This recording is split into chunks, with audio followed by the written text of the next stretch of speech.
A leading global exporter of spices and shrimp, India is one of the most prominent and emerging markets of the world. It's a vast, varied country known for its rich history, diverse culture, vibrant traditions, and economic growth, of which TAG is now an incorporated part.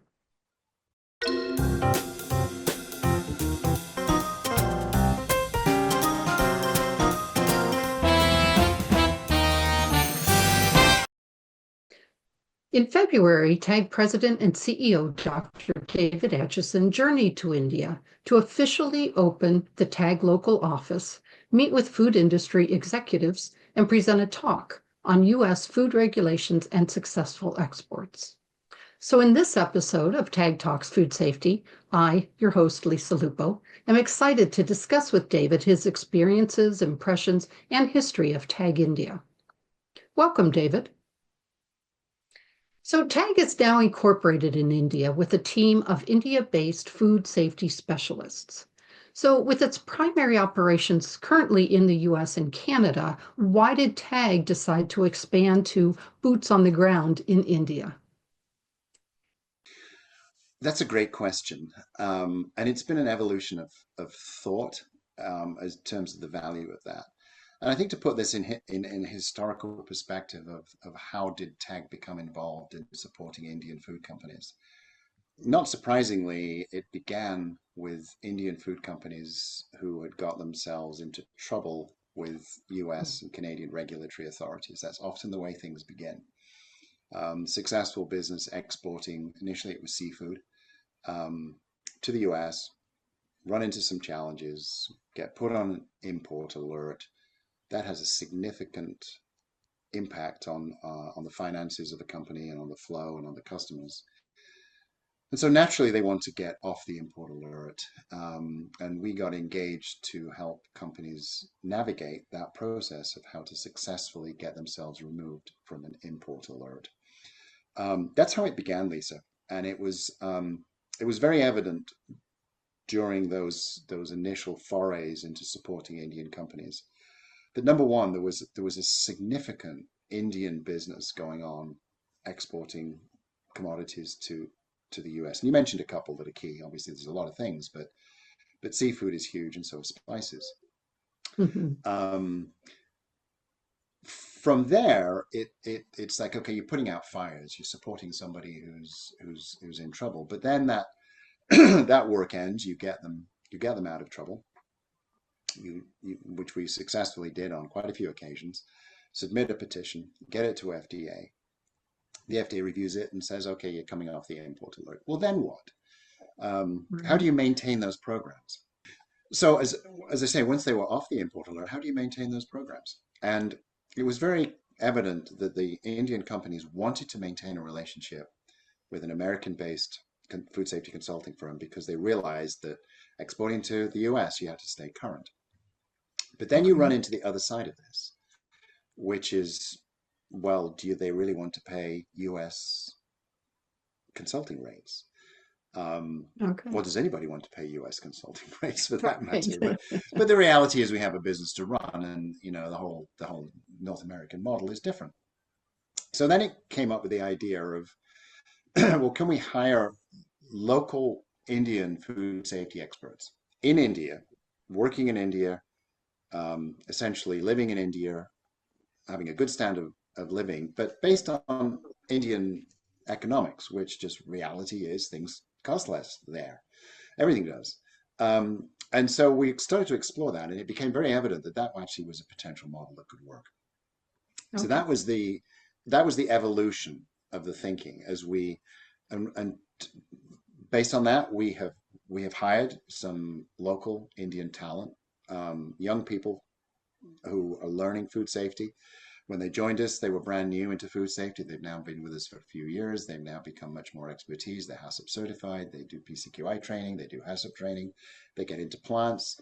They know what's going on. And what we're able to now do is essentially market and execute on US level food safety consulting standards into an Indian market and an Indian price point.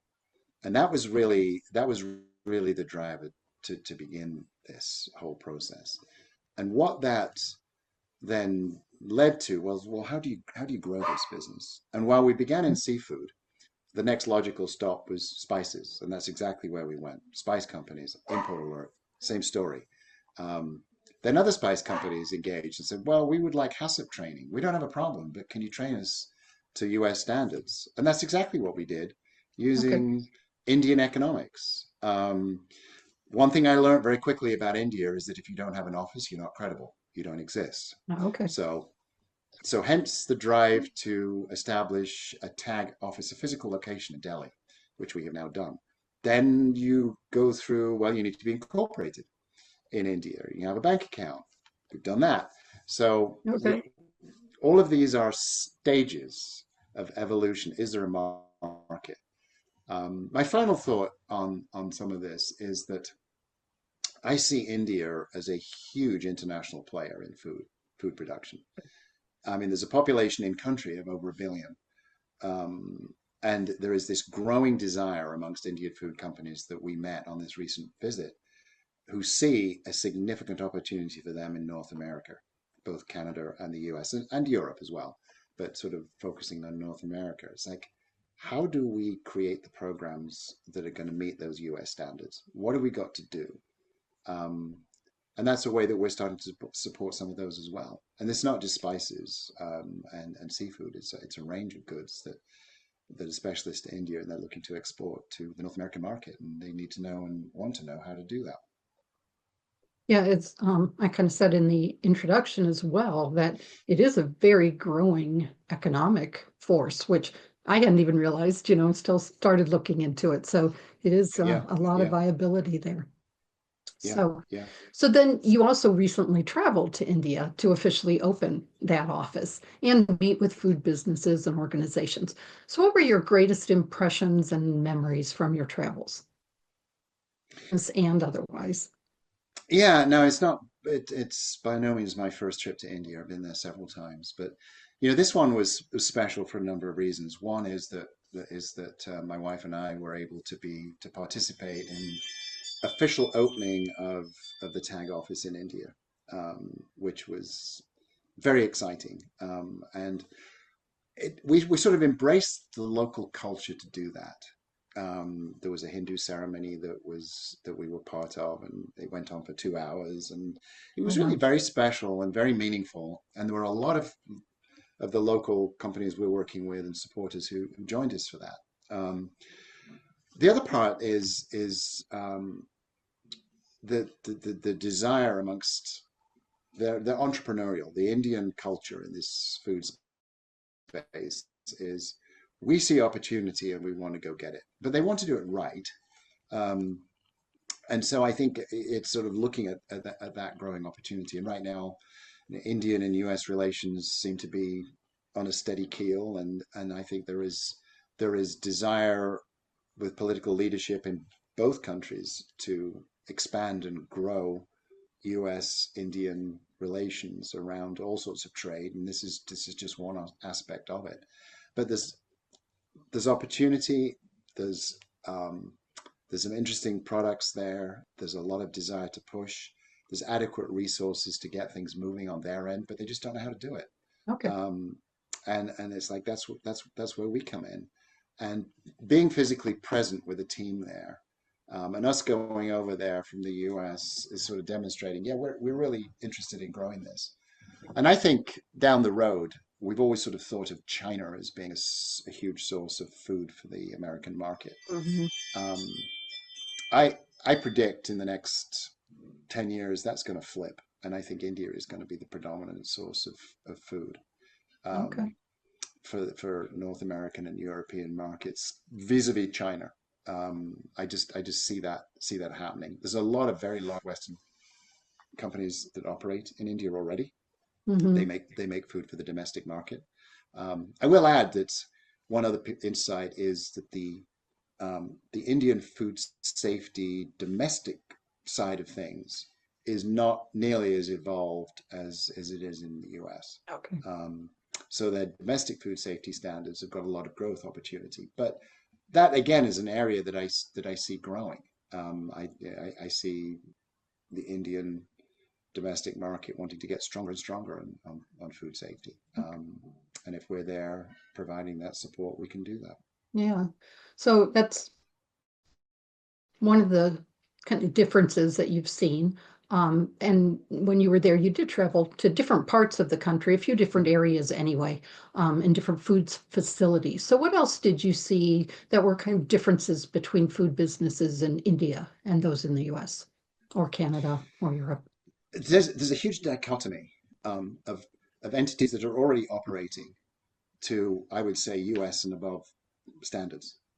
Some of the plants that we went into, the seafood ones especially, um, they're immaculate. They're super clean. They are. I Okay. mean, there's a lot of personnel involved um, in, for example, the shrimp manufacturer where you harvest shrimp. They're grown in shrimp farms. They're coming in. They have to be cleaned. They have to be all the things you do to shrimp: devein them, dehead them, pull the tails off, cook them, do all sorts of things. It's very, very, very hands-on process. Um, but they've literally got hundreds of workers all in a row doing this. And it's extraordinarily well disciplined and well controlled. Lots of supervision, lots of clean uniforms. The place didn't smell the seafood. It was really very nicely done. Um, there's the dichotomy. We went to a facility that is looking to export a product to the US. Currently, they make something else that um, is unrelated to food, but an opportunity has arisen. They've got an interesting um, model. They've got an interesting product. I think it could sell very well over here, and I won't disclose what it is, but it's an opportunity. But you go into that facility, and man, it's nowhere near the level that it needs to be to make food.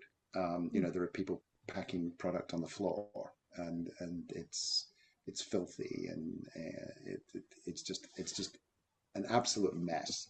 Um, but yet the interest is there, the commitment is there, the owners see the opportunity. They just don't know how to get Hmm. there.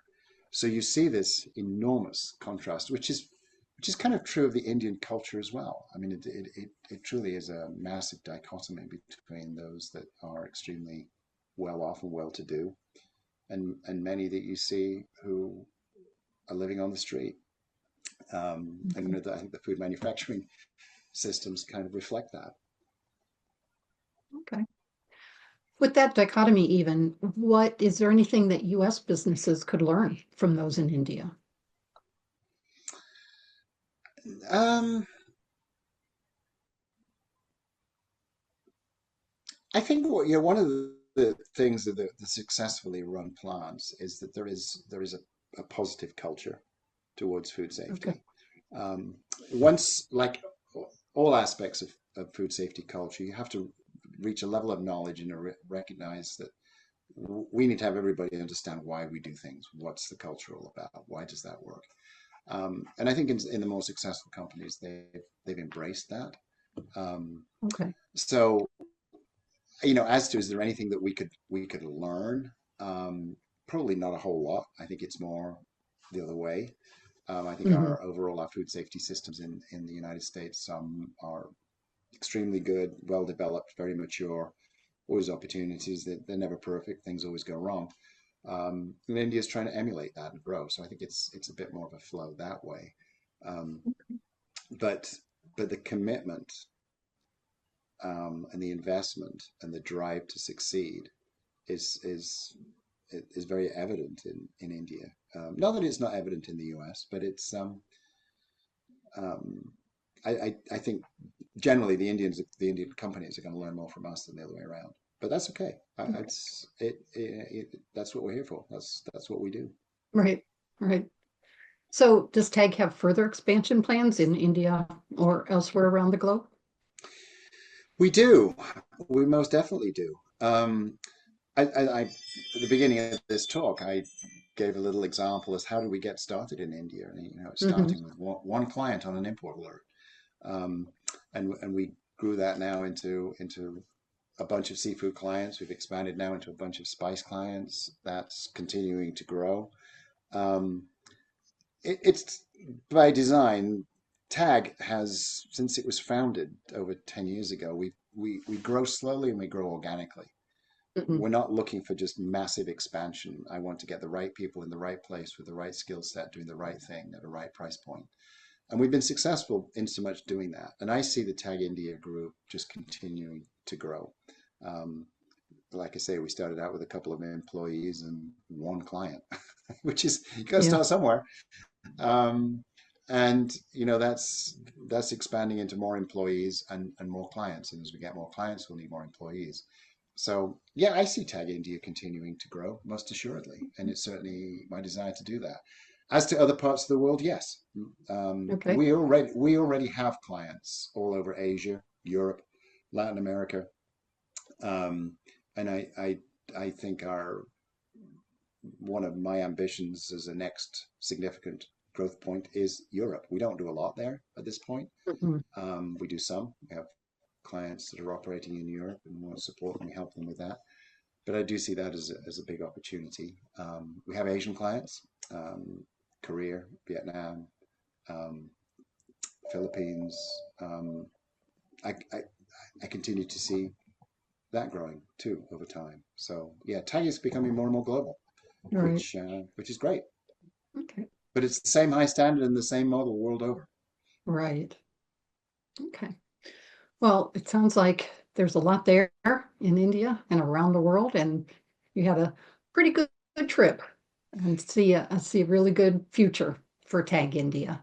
So, from all that we've kind of talked about here, is there anything that you'd want to say specifically to those food businesses in India or those considering doing business in India, exporting to the US? I think my final message is we do understand the constraints of working with US consultants in India. We're very sensitive to that, and the business model that I have built is one that is designed to manage that and to make it affordable and manageable, and yet bring this significant North American food safety expertise to Indian companies at an Indian price point, as I said earlier. I see that as the key to success, Okay. and to continue to build those relationships, and to work on the tag philosophy of high quality deliverables done swiftly, done on time, done effectively, um, and always being available to help navigate and sort out problems when they emerge. Because however good you are, that's going to happen. Something's going to go wrong, and Right. we like to be there to help you navigate through it. So I think that's my key message, and we look forward to India, um, and I plan to be over there on a regular basis to continue that Great. process. All right. Well, thank you again, David. And I want to thank our listeners for listening in. And we hope that we've given you some new insights on India, the food industry of the country, and of TAG itself. And to stay informed on all things food safety and ensure you don't miss any episodes of TAG Talks, be sure to like, follow, or subscribe on YouTube, Spotify, Apple, or whatever your favorite podcast program is. Thank you again.